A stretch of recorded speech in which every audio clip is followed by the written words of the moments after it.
اس video میں صرف ہم اس کی تلاوت سیکھیں گے اور تلاوت سیکھتے ہوئے آسان طریقہ اختیار کریں گے کہ صرف یہ بتا دیں گے کس ورڈ کو کتنا لمبا کرنا ہے، کہاں ہونا کرنا ہے، کہاں مد کرنی ہے، تاکہ دیکھنے والا اور سننے والا آسانی سے سمجھ سکے۔ سورۃ الکافرون کا شان نزول یہ تھا کہ نبی کریم صلی اللہ علیہ وسلم کے پاس کچھ کافر آئے اور آ کر یہ کہا کہ آپ اللہ کے دین کی دعوت دے رہے ہیں اور ہم آپ کے دشمن بنے ہوئے ہیں، تو کیوں نہ ہم آپس میں صلح کر لیں۔ صلح کی صورت انہوں نے یہ نکالی کہ ایک سال آپ ہمارے بتوں کی پوجا کر لیا کریں، ایک سال ہم آپ کے اللہ کی عبادت کر لیا کریں گے، جس کے جواب میں اللہ تعالیٰ نے یہ صورت نازل فرمائی تھی۔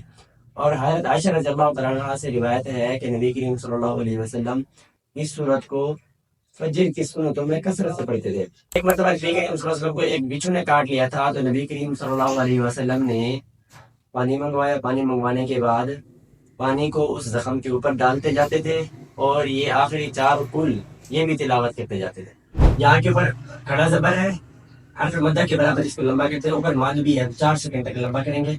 ہاں کو لام کی سمجھا تو لمبا نہیں کریں گے کیونکہ ہاں کے اوپر زبر ہے اور آگے الف ہے، دیکھنے میں یہ حرف مدہ ہے اور اس کو 1 سیکنڈ تک لمبا کیا جاتا ہے، لیکن آگے ملاتے ہوئے اس کو لمبا نہیں کریں گے، اسٹاپ کریں گے تو نون کے اوپر زبر نہیں پڑیں گے۔ کافرون، لام کے بعد الف ہے تو یہ حرف مدہ ہے، اوپر ماد بھی ہے تو 4 سیکنڈ لمبا کریں گے۔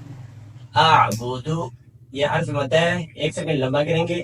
تعبدون، یہاں پر بھی حرف مدہ بھی ہے اور اوپر ماد بھی ہے، تو میں مد کی سارے جتنی بھی قسمیں ہیں، مد متصل ہے، منفصل ہے، عارض ہے، لازم ہے، وہ نہیں بتانا چاہتا، ٹائم بھی زیادہ لگے گا اور سننے والے کو سمجھ بھی نہیں آئے گی۔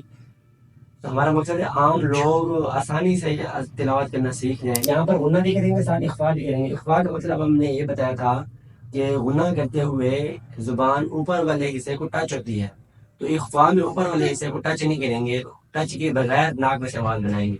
4 سیکنڈ لمبا کریں گے، ایک تو ساکن کر دیں گے۔ اعبد، نون کے اوپر زبر ہے، آگے الف ہے، دیکھنے میں یہ حرف مدہ ہی ہے، لیکن آنا کا لفظ جہاں بھی آئے گا نون کو لمبا نہیں کریں گے۔ آنا ہمیشہ آنا ہی پڑھا جاتا ہے، آنا نہیں پڑھیں گے۔ دال کو نین کے ساتھ ملاتے ہوئے غنہ کریں گے۔ عابدم، با کو سیدھا تا کے ساتھ ملا دیں گے، دال چھوڑ دیں گے۔ عادتم، 4 سیکنڈ لمبا کریں گے، غنہ بھی کریں گے، اخفا بھی کریں گے۔ یلا انتم، کلکلا کریں گے، یہاں پر اس کو ساکن کرنے کے بعد کلکلا کر دیں گے۔ کلکلے کا مطلب ہے دال کی فل آواز نکال دیں گے۔ یہاں غنہ نہیں کریں گے، یہ حرف مدہ ہے، 1 سیکنڈ لمبا کریں گے، یہاں پر بھی غنہ نہیں کریں گے، یہاں پر لمبا کر کے سٹاپ کر دیں گے۔ دین، قل یا ایھا الکافرون